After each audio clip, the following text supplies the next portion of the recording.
Ladies and gentlemen, we are back. The Boxing Lab Special Edition here at the Caribe Royale Resort and presented by Celsius Live Fit Essential Energy. My name is Wade Plem and I am joined by an illustrious cast once again. All the way at the end of the table there, my man Larry Wade, professional trainer, professional motivational speaker, professional everything across the board. Strength coach for the great Jake Paul. Yes, in the building. Larry, how you doing? Man, I'm so happy to be here. I'm so excited. I'm happy the fight's over too. Yep. But I'm very happy to be here. To his left, Mike Leanardi, director of boxing at MVP, and to his left, Amaury Piedra, the managing director here at the beautiful Caribe Royale Resort and the president of Box Lab Promotions. Gentlemen, special edition, one of the greatest, biggest, most monumental events in the history of boxing, I'm just going to say it, and one of the biggest in sports in 2024. Jake Paul, Mike Tyson, Mike Leanardi. Let's talk about it. This thing was insane. I was in Jerry World, seeing just all the stars. It was packed to the brim. You were one of the main maestros behind this thing. Talk to me about this event. I mean, I don't think the sport has really seen anything quite like it. Yeah. Larry as well, we've been a part of some of the biggest boxing events of recent memory, and this was just on a scale and scope above and beyond all of those. I mean, you can talk about, Mayweather Pacquiao, Mayweather McGregor, whatever the case is, and this was just so much bigger and grander than all of those events. The numbers seemed like out of a video game, the number of people that watch, the number of people that watch specific fights. I mean, I don't want to say the numbers that are completely wrong, but let's talk hundreds of millions of people watching this event. Again, one of the biggest in the history of boxing. Let's talk takeaways, because we've had time now to breathe. Because I feel like for about 3 weeks, I couldn't catch my breath. There was so much happening, and I just could not come down from that high of the night. What were your big takeaways from this thing? Because going into it, we had an idea as to how big it would be. I think it smashed every expectation. Now, as we sit here, how do you feel? I mean, feel phenomenal. Yeah. Everything went off without a hitch. Yeah. It was a great production on all fronts, both in arena, on broadcast. I mean, every box was checked. It was incredible. I mean, the only issue was maybe Netflix underestimated the demand. Yeah. There was some streaming issues that we kind of found out about a little bit in real time, but more so after the event. Yeah. And they just didn't fully appreciate the demand for the event. But aside from that, they were a great partner. Yeah. The promotion they did, the marketing, I should say, that they did. I mean, the event was everywhere. You turn on Netflix, it's on your landing page. I mean, the value in that is astronomical. And Amaury, as a fan, watching that event and seeing, just like Mike said, the links that Netflix, that MVP, that everybody went to make that one of the biggest ever. Talk to me about what you felt. Well, first of all, from having worked with the MVP team hand in hand, kudos to the MVP team for pulling it off. Yeah. I mean, people don't understand the amount of work that goes into putting on an event like that. And it's not like they have a team of 100 people working on this. There's probably 7, 8 key individuals. And just the fact that they were able to pull that off and pull it off in such a good fashion, congratulations to the whole team. I've never seen so much pre-fight coverage on anything. And being in the business, I was getting text messages from people. I was getting calls from people. People I haven't talked to in probably a year or two. Hey, what do you think about this? I know you're in the industry. What do you think about this? And the fact that not only the boxing aficionados, but the fact that you got those fans that don't typically watch to watch is huge. Massive. I mean, what does that say? I mean, it just says that it was a mega event, and it was an event. This is completely anecdotal, but I did an interview on KMOX in St. Louis, which is a news station. It's not a sports station. It's their mainstream radio news station at noon the day of the fight. Yeah. And it was like they wanted to talk Paul Tyson. I was getting reached out to. I was getting reached out to people, outlets in the UK, Talk Sport, on the day of the event, like, hey, you want to talk about this? You want to talk? We know that you're involved in just on my little thing I was involved in, and little thing turned into a big thing. Yeah. By the way, thanks to you guys, 9 million people watched my live stream watch party of the thing with me and my dad and that's just, again, the runoff of that and everybody involved. You got to see this just groundswell of something just completely like different than everything. No, the interest was over the top, astronomical. Absolutely. I mean, Absolutely. you can't even put words to it because what happened around the world internationally it was just crazy. Well, the event itself was massive, as we know, but I want to get into the nitty-gritty, and that's where I'm going to come to you. Coach, I need to know, how was it preparing for such an astronomical event, getting Jake ready for that fight? You were in camp, obviously leading the strength and conditioning portioning of camp. So talk to me about all that process. Well, Wade, you mentioned earlier about being at the event and not being able to breathe. Yeah. That was probably the only time we could breathe that night. Yeah. But we couldn't breathe during camp. See, Jake is very modest and he doesn't like to make excuses, but we went through so much in this camp where every week I was thinking we might not make it. Yeah. And everybody who understands boxing knows that a camp is about 8 weeks for an elite fight. In the first month, Jake ended up getting some level of sickness, almost like a pneumonia, in which I got as well. I was sick for 3 weeks. I'm a little older. Not about you, Coach. No, hold on. I'm a little older. So it's Jake's fault. No, I'm a little older, but he was down for a week of that. Right. We have 3 great weeks of training. That's why you see Netflix and everyone comes out and he's just doing amazing things on the track. With 4 weeks to go, Jake gets hurt really bad. Tears ligaments in his ankles. Now we're sitting here looking like it. We got 1 month. Are we going to be able to make it to the ring? Yeah. We went 10 days of really super concerned, not knowing if he would even be able to. Jake, being the fighter he is, he's like, I'm going to make it. It's going to happen. It's going to happen. He's on crutches for at least 4 or 5 days of those 10 days. I mean, this is kind of a bombshell, by the way. I don't know that anybody, I mean, this is why we bring Yeah. the great Larry Wade in. No one knows any He of was this on stuff. crutches. 4 weeks prior, this man is on crutches. Yeah. Can't even walk. 5 days ago, he decides, hey, we're going to start trying to move around, and him trying to move around in his house. Somehow he kicks the side of his bed, hits his small toe in the side of his foot. The toe is purple, looks broken. He doesn't want to get an x-ray. Right. But the skin is pulled off the side of it. So now we can't even wear shoes. Where's 5 days before the fight? No, this is about 10 days Yeah. before the fight. So he's not wearing shoes in the ring, in the gym. He's just moving around doing pads. The ankle is not stable. We don't get to spar but maybe 3 times in 4 weeks leading into the fight. And those 3 times were, one which Mike saw, the week of the fight. Week of the fight. Yeah. That Monday, Yeah. he sparred 4 rounds. That Saturday before, when we flew to Dallas, he wanted to do 8 rounds. We went in and pushed out an 8-rounder. And then 2 days before that, we did a 4-rounder. That's all we did. So when it came time for fight night, the foundation that we had was the stuff that the coaches and I came up with, along with Jake, which was, Theatrics Chambers, or who we call Third, Jayleon Love. We decided, hey, Coach, you're going to have to step up and do some other things. We started doing a lot of pool work, which was still very limiting based on the ankle. Did a lot of bike work. But when Jake got on that plane, he knew the lack of sparring and work we could do. But when he got on that plane and he touched down, you would have never known. He turned into this mode. It's showtime now. And you never knew it. You never saw him sweat. Even when Mike hit him on stage and slapped him, I didn't know what his response was going to be because I know that ankle wasn't right. We didn't tape it. Right. Prior, because we're not thinking he's going to have to fight Mike on stage. Right. Yeah. So the ankle wasn't taped. I didn't know what his response was going to be. But he held up. When it was all over, he was happy it got done. And a testament to him and his work ethic and his belief in himself and this moment happening. When the last issue happened, he went in the ring in Puerto Rico and looked around and just screamed out, "Is this all you got? Bring more." And I was like, this man is crazy. This man is crazy. So he ended up really focusing on doing everything he needs to do to get ready for that night. And he showed up that night and did the things necessary.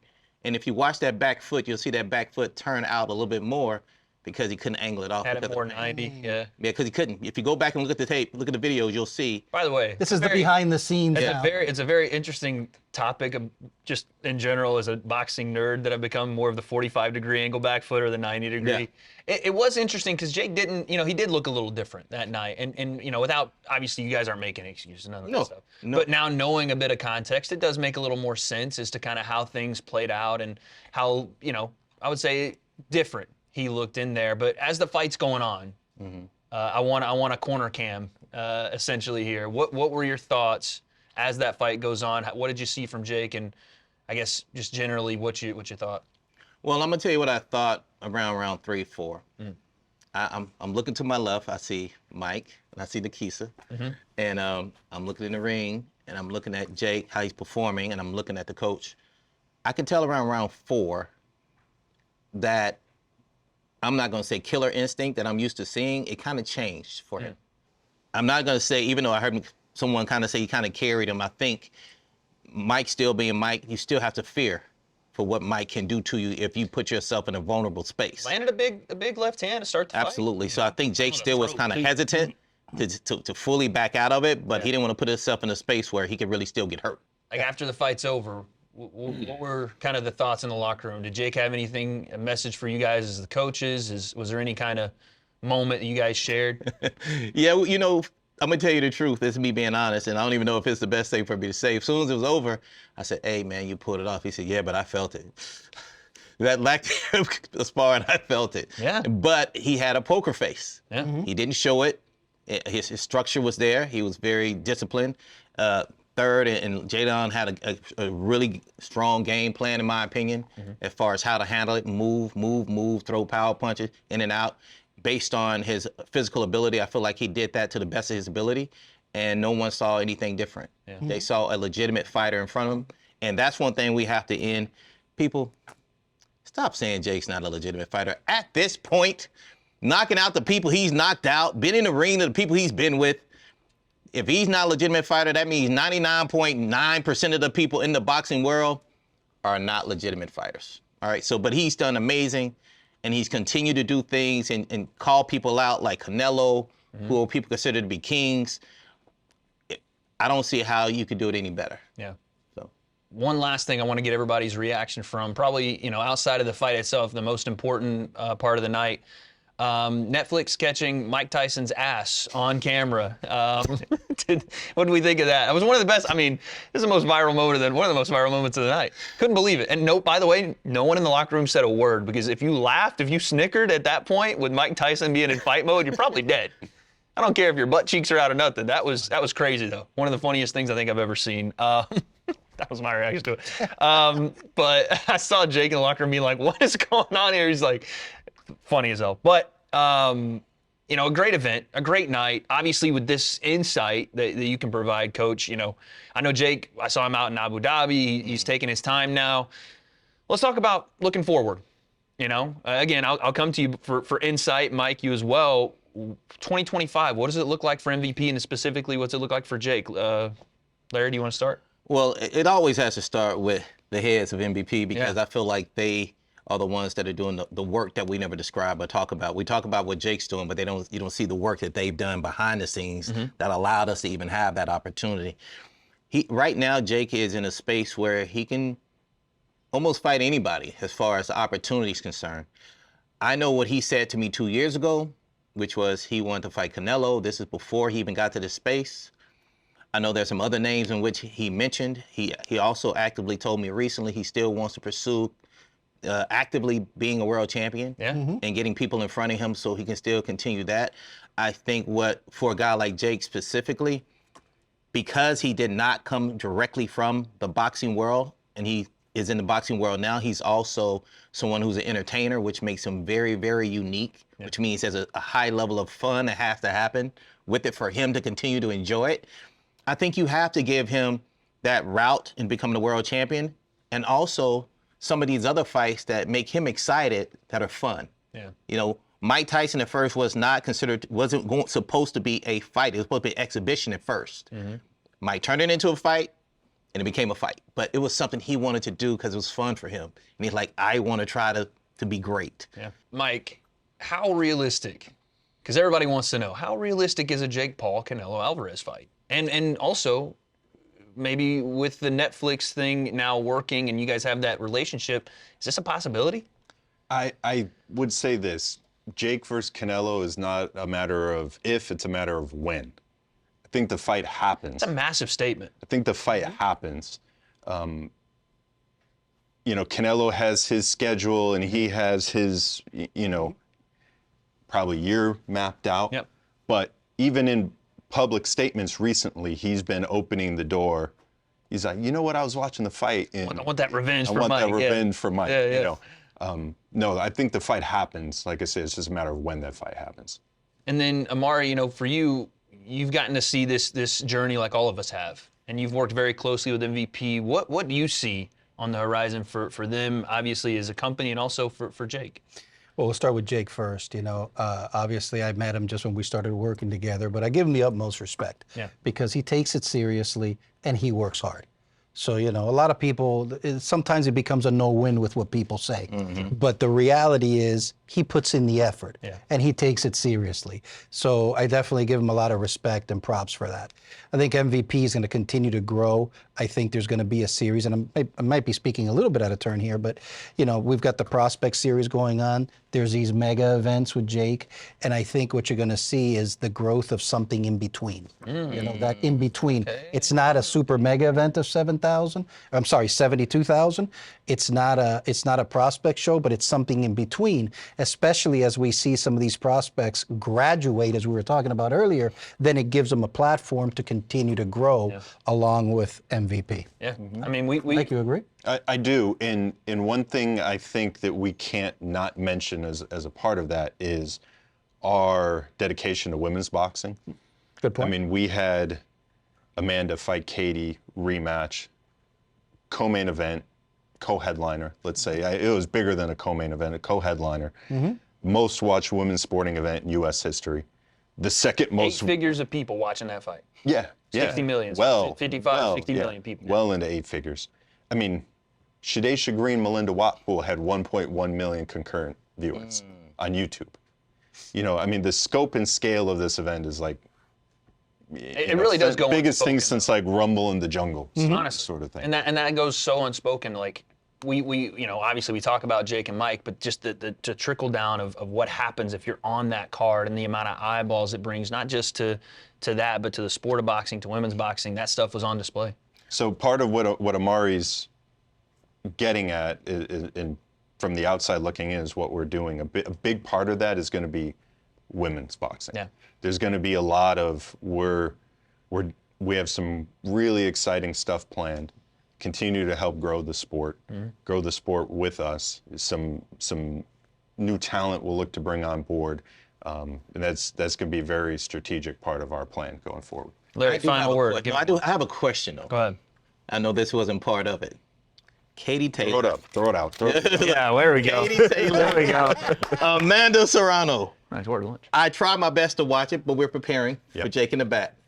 The times that I saw it, I'm like, okay, Amanda's doing really well. And then there would come times I look at it, I'm like, dang, Katie's looking really good. I went back and watched the fight.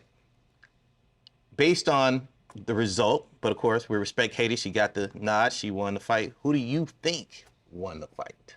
Oh, Amanda, of course. Okay. Of course. I mean, look, there's a lot of really close rounds. Absolutely. Where I really have an issue with the scoring of the fight, 95-94 across the board, fine. If you want to say Katie won the fight, that's one thing. But looking at it, we get all the scorecards. Amanda's best rounds were the first, where she hurt Katie, and the 10th. 2 of the 3 judges gave Katie the 10th Makes round, no sense. Yeah. which makes no sense to me. And if those 2 judges had flipped and gave Amanda the fight, gave Amanda the round, Amanda wins the fight. Right. That to me doesn't make sense. And I'm not saying anything nefarious happened. The judges are on different sides of the ring. They're seeing different things, but sometimes it makes you question the competency. Yeah. Amaury, who'd you think? You're leaving it up to subjective. Yeah, it's tough. Yeah. I agree with Mike that I believe Amanda won. Yep. Worst case scenario, it should have been a draw. Like a worst case scenario. That is the worst case scenario. That was a worst But case with scenario. the I thought point it would be a deduction, draw. and I've heard a lot of people say that, but with the point deduction, then that kind of throws the draw out the window. Yeah, it couldn't be. I know that, but I'm just saying it's realistically, I thought Amanda won. Yep. But again, as we've seen in boxing before, you know, you leave it up to the judges. Sometimes it's just so subjective that, Right. you know, you're at the What whim of bothered what me people are about saying. what bothered me about what people were saying about why Katie won was, oh, she was bringing the action. She landed more damage. No, she didn't. No, she didn't. Boxed. She boxed. boxed. She No, boxed. she boxed But great. you want to talk about significant strikes landed, not just overall. Let's talk round by round. It's Amanda Serrano. You want to talk about the damage Yep. overall, the moments of the fight, it's Amanda Serrano. Even work rate. You want to talk about work rate. You want correct. to talk about But volume. you see the You want to stats talk on the about fight. Percentage-wise, it's really close. If you're just looking at percentage, But here's the it's thing. really close. Check this out. But work rate, no. Percentage. This is what is so awesome to me about this. Percentage goes to Amanda while does. having more output. Correct. It does. Yeah, when you see the It does. By stats on the round. fight, It you're does. like, well, So What are people looking at I here? 1,000% thought Amanda Serrano won that fight. But again, another great moment. We could potentially see the third one. We'll see. and she showed her heart. And she did. showed her heart in a did. big way Yeah. from the headbutt. Yeah. You know, headbutts, I should say. Butts, Yeah. yeah. And she showed the true I heart of a counted warrior. 9. Yeah. Not for nothing. Not you I ain't counted counted. 9. Not that you were counting. And she showed the heart of a warrior. Yeah. Yeah. did. Absolutely. Absolutely. But like I said, It was a bad cut. Hats bad off cut. to Mike Basil keeping Amanda in the fight. Hats off to Amanda for, and forget just finishing the fight with that gash, but Right. finishing the fight strong. Finishing strong, yeah. I mean, Amanda was better in the second half to me than she was in the first. I agree. I agree. Katie had some moments, I middle agree. rounds boxing, but Amanda finished really strong absolutely. with all the adversity. yeah. And again, it's just a testament to what MVP is doing for women's boxing, that we can have this spirited debate about that fight because it was such a good fight. My dad, who hadn't watched boxing in 30 years, sitting there going, the co-main event was the best fight of the night. Like, he loved it. The entire event was great. I think everyone here and a part of MVP, and Mike, I think you deserve your flowers for this, can be proud of that moment. Absolutely. as Absolutely. You're in the history books. Like, Absolutely. you just can't take that away, you know? So congrats to you guys. Congrats to everybody that's a part of the event. A massive one. And for the Boxing Lab, I think that's where we'll end this one off because there's so much more to come. Right. But we're gonna go ahead and get to work on that. We're gonna go ahead and start getting behind the scenes and putting pen to paper and doing some things. But I appreciate all my illustrious guests. For Larry Wade, for Mike Leanardi, for Amaury Piedra, I'm Wade Plem. This is a special edition of the Boxing Lab. We'll see you next time.